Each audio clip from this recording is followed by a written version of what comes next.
नमस्कार मित्रों, स्वागत है आपका हमारे स्टडी चैनल सुपर 7 पर। जैसा कल से हम पढ़ रहे हैं वैदिक काल के बारे में जो सामान्य परिचय अपना है वो हमारे इससे पहले वाली वीडियो में बता चुका हूँ आपको। आप प्लेलिस्ट में जाके देख सकते हैं अगर आपने नहीं देखा है तो। बाकी जो हम पढ़ के आ रहे हैं वैदिक काल, उसमें मैंने आपको कल बताया था कि वैदिक काल का जो ये काल क्यों माना जाता है, इसमें क्या क्या कारण हुए कि सिंधु घाटी सभ्यता के बाद इनको वैदिक काल नाम दिया गया। तो इसका नामकरण तथा जो आर्य थे उनकी विशेषताएं वगैरह मैं आपको बता चुका हूँ, इनकी क्या क्या विशेषताएं थी तथा इनके जानकारी के स्रोत क्या क्या थे। तो जैसा कि वैदिक काल को दो भागों में बांटा गया है, ऋग्वैदिक काल तथा उत्तर वैदिक काल। ऋग्वैदिक काल को पूर्व वैदिक काल भी कहते हैं। तो आज हम ऋग्वैदिक काल से पढ़ेंगे, ठीक है। ऋग्वैदिक काल में जो जानकारी सर्वप्रथम मिलती है कि आर्य मध्य एशिया से आए थे, जो मैं आपको कल बता चुका हूं कि मध्य एशिया से आर्य आए थे। इसके बारे में विभिन्न इतिहासकारों के अलग अलग मत है कि वो कहाँ से आए थे या कहीं से। तो सर्वाधिक जो प्रचलित मत माना जाता है, सबसे सही मत, वो मैक्स मुलर का माना जाता है, जो 1853 में जर्मन दार्शनिक है, उन्होंने दिया था कि आर्य वहां से आए थे, मध्य एशिया से आए थे, ठीक है। उनके अलावा डॉक्टर संपूर्णानंद भी है, जिन्होंने भी उन्हीं की धारणा को बोला है कि वो आर्य जो है यूरेशिया के आल्पस पर्वतों से आए थे। तो जो जर्मन पुरातत्वविद इतिहासकार इनके हैं, उन मैक्स मुलर तथा संपूर्णानंद का ये जो थॉट है वो आपस में मिलते हैं। बाकी जो अपने भारत के जितने भी दार्शनिक हैं उनके क्या क्या विचार थे, जैसे बाल गंगाधर तिलक ने कहा था कि आर्य उत्तरी ध्रुव से आए थे। उनकी दो बुक है, आर्कटिक होम ऑफ वेदास तथा गीता रहस्य। आर्कटिक होम ऑफ वेदास वो इन्हीं का वेदों का जो आर्कटिक घर है उन्हीं के बारे में बताया गया। इसमें आर्यों की इन्होंने बोला है कि आर्य उत्तरी ध्रुव से आए थे। बाकी इनकी दो पुस्तक है, दूसरी गीता रहस्य, इंपॉर्टेंट है मित्रों, देख लेना, क्योंकि बाल गंगाधर तिलक का अपने आधुनिक भारत में भी योगदान रहा है, गणेश उत्सव वगैरह सब में। तो बाल गंगाधर तिलक महत्वपूर्ण है, इनको भी पढ़ लेना, उनकी दो किताबों के नाम भी याद कर लेना। इसके कारण गीता रहस्य का भी नाम यहाँ हमने लिख दिया गया, हो आपके लिए सही रहेगा। बाकी दयानंद सरस्वती ने भी कहा है कि आर्य जो है तिब्बत से आए थे, तथा इन्होंने एक और चीज कही थी, वेदों की ओर लौटो। तो वो इन्होंने इसी आधार पर कही थी कि आर्य तिब्बत से आए थे तथा इन्होंने यहाँ अपना घर भारत को ही बना लिया था। तो दयानंद सरस्वती का कहना था कि आर्य तिब्बत से आए थे, ठीक है मित्रों। तो ऋग्वैदिक काल में ऋग्वेद की रचना हुई थी, उसके आधार पे हम पढ़ेंगे कि ऋग्वैदिक काल में भौगोलिक स्थिति क्या क्या थी आर्यों की, उसके हिसाब से, ठीक है मित्रों। तो ऋग्वैदिक काल में भौगोलिक स्थिति थी, ऋग्वेद में सबसे ज्यादा सिंधु नदी का उपयोग मिलता है। जो सिंधु नदी का प्रयोग है वो सबसे ज्यादा मिलता है कि सिंधु नदी का उपयोग आर्यों के द्वारा किया गया तथा उसका उल्लेख ऋग्वेद में सिंधु नदी का सबसे ज्यादा है। सरस्वती नदी को सबसे पवित्र नदी बताया गया है। सरस्वती नदी उस समय की सबसे पवित्र नदी बताया गया है, ठीक है। तो वर्तमान जो नाम हम देखते हैं नदियों के, उसमें से उस समय नदियों के अलग अलग नाम थे। जैसे झेलम को उस समय वितस्ता कहा जाता था, चिनाब को अस्किनी, रावी को परुष्णी। जैसे कल आपको बताया था कि रावी की नदी के तट पर इनका भारतवंश के राजा सुदास का तथा आर्यों का युद्ध हुआ था, वो रावी नदी के तट पे ही हुआ था। तथा सतलज को सतुद्री, व्यास को विपाशा, ये नदियां कहा जाता है मित्रों। ये 5 नदियां वही है जो सिंधु नदी की सहायक नदी है, ठीक है मित्रों। इनमें इनका क्रम भी ध्यान रखना, झेलम, चिनाब, रावी के बाद व्यास, जो ऊपर से उत्तर से जो क्रम आता है उसमें व्यास, और फिर सतलज नदी है।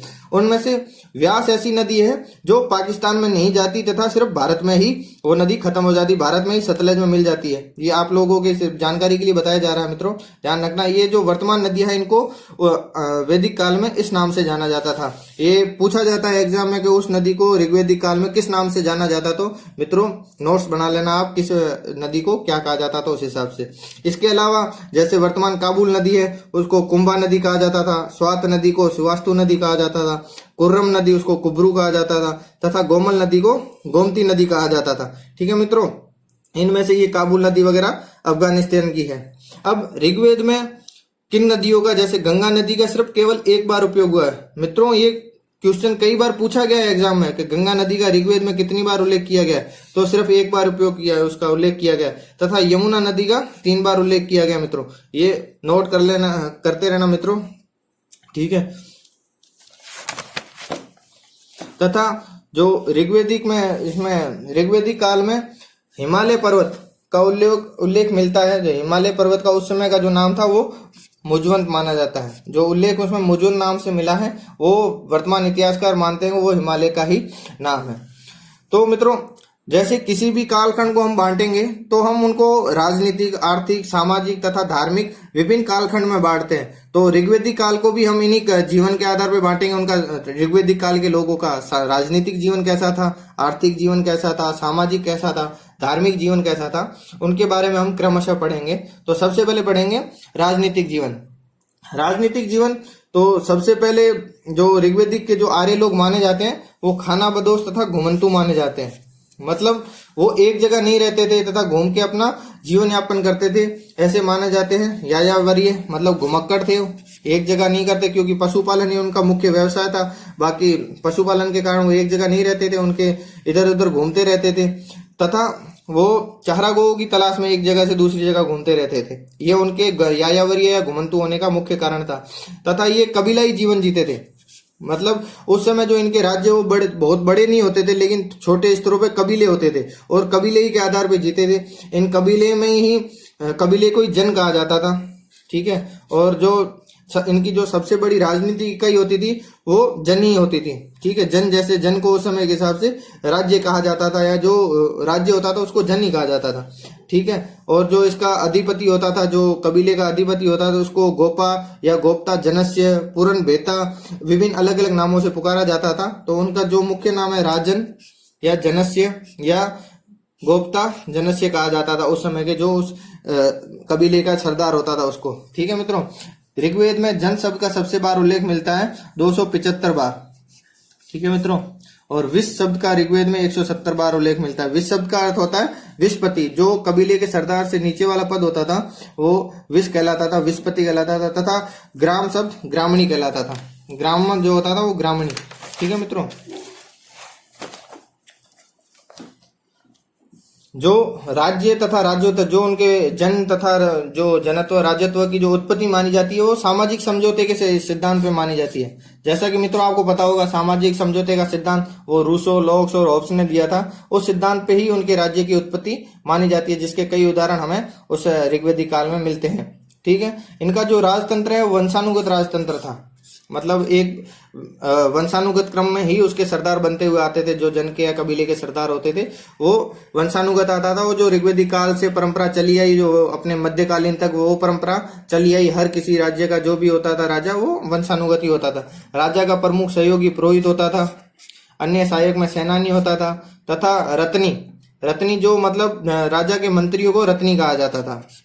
और जो उस समय जासूस काम में लिए जाते थे जासूसों को स्पष्ट कहा जाता था। ठीक है मित्रों। और जो गोचर भूमि, गाय के चारे वगैरह के जो भूमि काम में ली जाती थी उसके प्रमुख को वाज्रपति कहा जाता था मित्रों।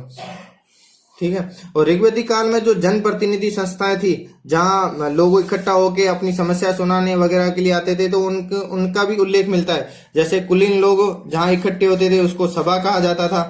जन साधारण के लिए वही चीज जो कुलीन लोगों के लिए सभा करती थी वही जनसाधारण के लिए समिति करती थी। और विदत सबसे प्राचीन संस्था मानी जाती है उस समय।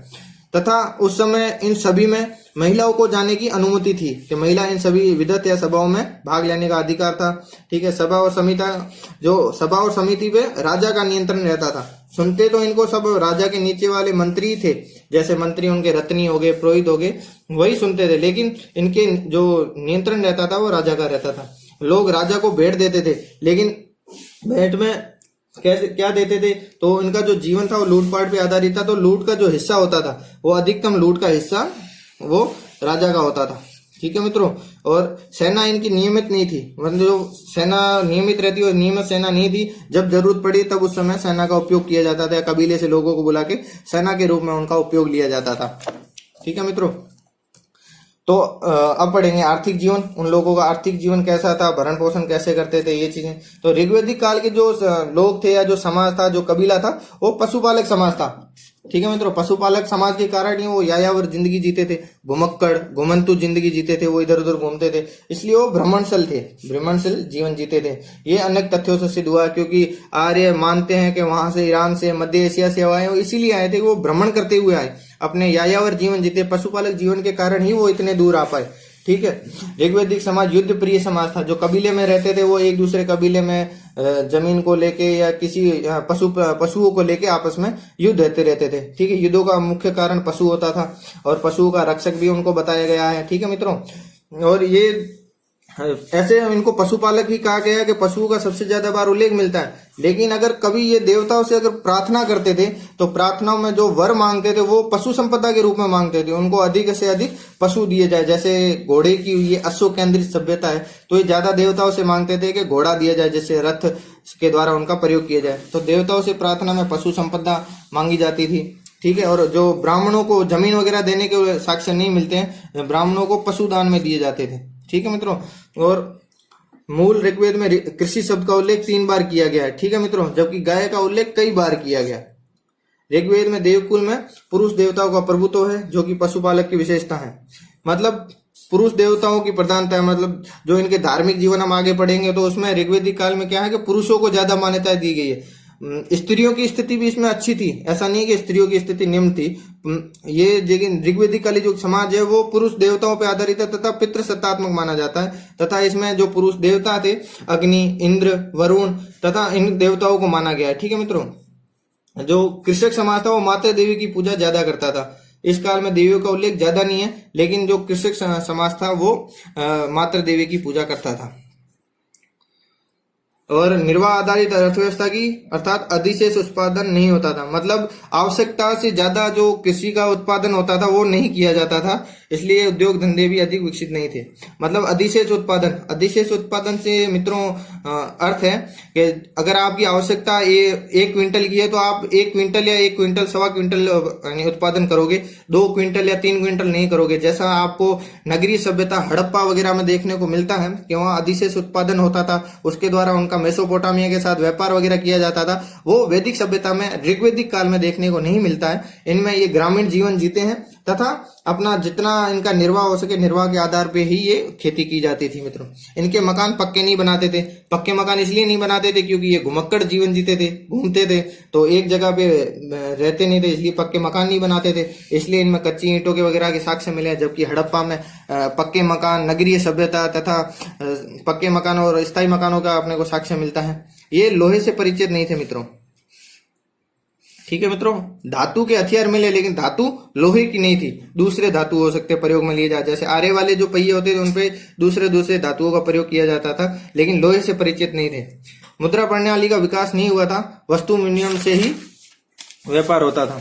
तो इस समय कोई मुद्रा का जानकारी नहीं मिली है। तो जो मुख्यतः माना जाता है कि वस्तु विनिमय के द्वारा ही व्यापार होता था। ठीक है मित्रों।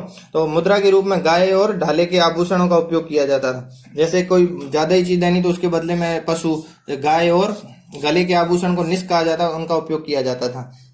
ये आर्थिक आधार पे जीते थे मित्रों।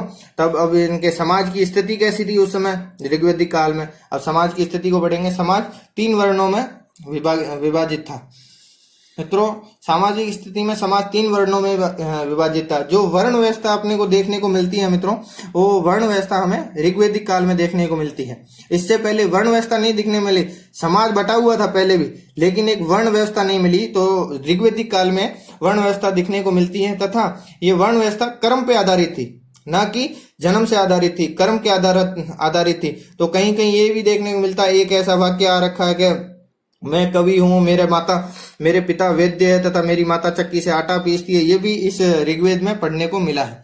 तथा 3 वर्ण अपने को देखने को मिलते हैं, ब्राह्मण, क्षत्रिय, वैश्य तथा शूद्र शब्द का अस्तित्व नहीं था, या शूद्र वर्ण का जो भी है उस समय अस्तित्व नहीं था। ठीक है मित्रों। इसके 10वें मंडल में पुरुष सूक्त में सिर्फ एक बार शूद्र शब्द का उपयोग मिलता है 10वें मंडल में। जो पहला और 10वां मंडल ऋग्वेद का बाद में जोड़ा गया है 1000 ईसा पूर्व के करीब, उसमें शूद्र शब्द का या एक बार पुरुष सूक्त में उपयोग मिलता है जो बाद में जोड़ा गया। ठीक है मित्रों। इनमें सामाजिक भेदभाव नहीं था, समता मूलक समाज था। तो सामाजिक भेद, जब कर्म के आधार पे अगर वर्ण बांटे हैं तो सामाजिक भेदभाव बन ही नहीं सकता। जो जैसा कर्म करेगा उस हिसाब से उसका वर्ण मिल जाता था या वर्ण में चला जाता था, तो सामाजिक भेदभाव बनता नहीं है। इस समय जाति व्यवस्था, कुल, गोत्र आदि का उल्लेख नहीं मिलता है। ठीक है मित्रों। कुल तथा गोत्र का इसमें उल्लेख नहीं मिलता है। वर्ण आधारित थे तथा वर्ण का ही उपयोग मिलता है। परिवार कैसे थे? परिवार संयुक्त परिवार की व्यवस्था थी। संयुक्त परिवार में बहुत बड़े परिवार एक साथ रहते थे तथा पुरुष प्रधान समाज था। जैसे हम पुरुष देवताओं की पूजा करते थे तो उससे लगता ही है कि ये पुरुष प्रधान ही समाज था, जिसके कई उदाहरण भी मिलते हैं। जैसे उसमें कई कहानियां मिलती है, जिसमें एक कहानी है सुनसेब की कहानी मिलती है, जिसमें उसके पिता 100 गायों के बदले बेच दिया था, अपने बेटे को 100 गायों के बदले बेच दिया था। तो वो पिता ने ही उसका जो भी है डिसीजन लिया कि भाई बेचना, तो वो पिता के आधार पर उसके उदाहरण पे माना जाता है कि पितृसत्तात्मक समाज था। महिलाओं की स्थिति जैसे आपको बता रखा, महिला सभा समिति सब में जा सकती थी, तो सभा में जाने का अधिकार था उनको। तो ऋग्वैदिक काल में महिलाओं की स्थिति अच्छी थी। शिक्षा प्राप्त करने का भी अधिकार था। तो कई महिलाओं के नाम भी मिलते हैं जिनको ऋषि की उपाधि दी गई है। जैसे उन महिलाओं में घोषा, सिक्ता, अपाला, लोपामुद्रा, कक्षावर्ती, ये इन मुद्राओं का उल्लेख मिलता है कि जो ऋषि की उपाधि इनको दी गई थी। तो महिलाओं की स्थिति काफी अच्छी थी। ऋग्वेद में कुछ मंत्र महिलाओं ने भी लिखे हैं। विस्पला नामक योद्धा महिला का भी उल्लेख मिलता है, मतलब योद्धा भी थी महिलाएं। कुछ महिलाएं अविवाहित भी रह सकती थी, जिसे अमाजु कहा जाता था।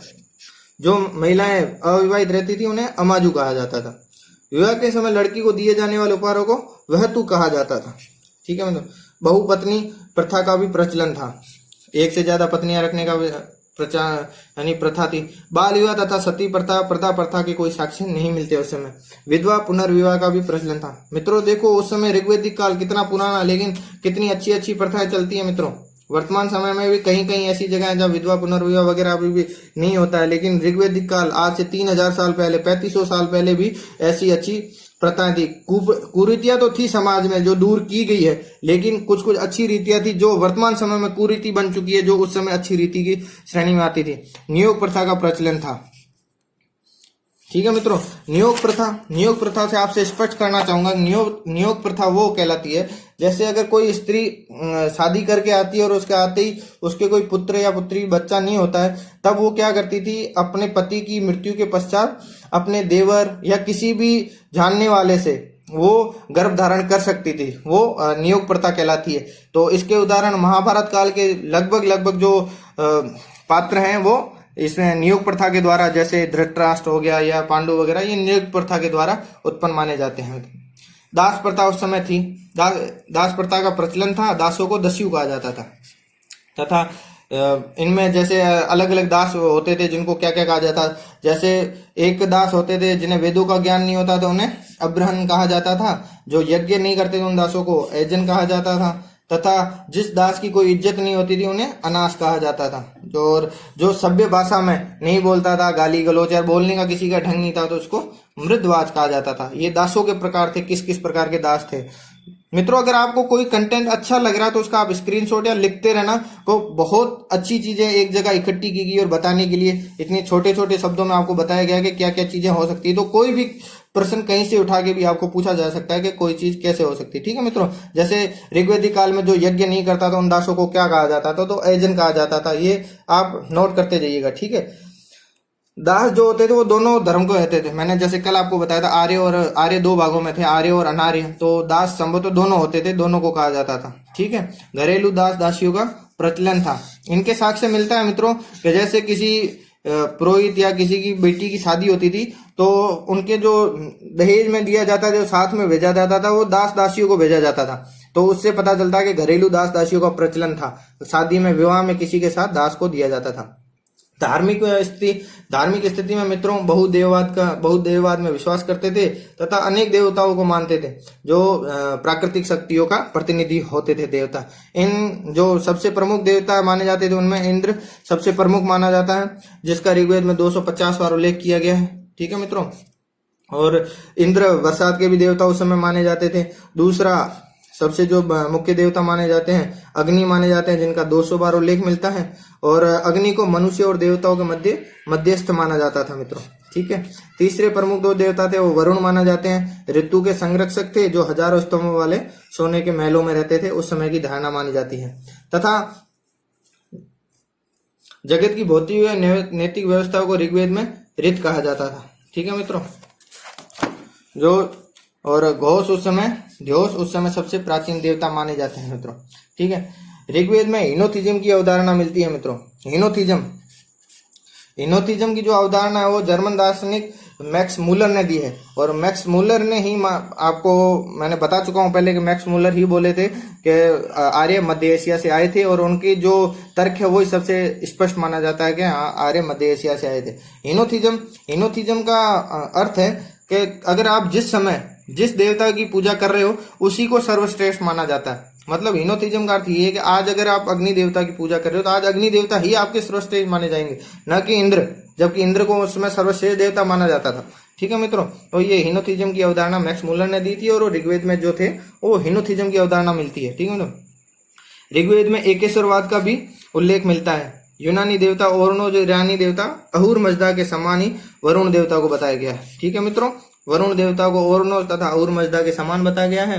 नासदीय सूक्त में निर्गुण ब्रह्म का उल्लेख मिलता है। ठीक है, नासदीय सूक्त ऋग्वेद में सूक्त है। ठीक है मित्रों, सूक्त वगैरह क्या है, ऋग्वेद को अलग अलग भागों में बांटा गया है। जैसे इसमें अंग होते थे, उपनिषद होते थे। ठीक है, तो अंग इनमें इनके अंदर अलग अलग सूक्त होते थे। जैसे कोई भी अलग अलग सूक्त हो गया, जैसे कई उपदेश वगैरह होते, उपनिषद वगैरह होते, तो वैसे सूक्त होता। तो नासदीय सूक्त में निर्गुण ब्रह्म का उल्लेख मिलता है। मूर्ति पूजा का प्रचलन नहीं था। नोटिस लेते रहना मित्रों के यहाँ इनमें मूर्ति पूजा का उल्लेख नहीं था। मूर्ति पूजा नहीं थी तो मंदिर भी नहीं थे। तो मूर्ति पूजा का आप ध्यान रखना, तो आपको पता चल जाएगा मंदिर भी नहीं थे। इस समय अनुष्ठान का प्रचलन था। ठीक है मित्रों, अनुष्ठान का प्रचलन था। सरल तरीके से यज्ञ किया जाता था तथा परिवार का मुखिया ही यज्ञ कर लेता था। ऋग्वैदिक कालीन आर्य जो थे वो भौतिकतावादी थे, मतलब फल प्राप्ति के लिए ही यज्ञ करते थे। और फल प्राप्ति में क्या मांगते थे आपको देवताओं से पहले बता चुका हूँ मित्रों। फल प्राप्ति में वो अगर किसी उपासना या देवता को प्रसन्न करने के लिए करते थे तो पशु मांगते थे। ये उनकी विशेषताएं थी, पशुपालक थे, इसलिए आध्यात्मिक रूप से पूजा नहीं करते थे, फल प्राप्ति के लिए ही उसकी पूजा करते थे। ठीक है मित्रों, और जादू टोने टोटकों का भी प्रचलन था मित्रों। ठीक है मित्रों, तो आज हमने पढ़ा ऋग्वैदिक काल। ऋग्वैदिक काल में उनकी आर्थिक, राजनीतिक, धार्मिक ये स्थितियां पढ़ी कि कैसा कैसा जीवन था मित्रों। आगे हम अगले वीडियो में पढ़ेंगे उत्तर वैदिक काल के बारे में।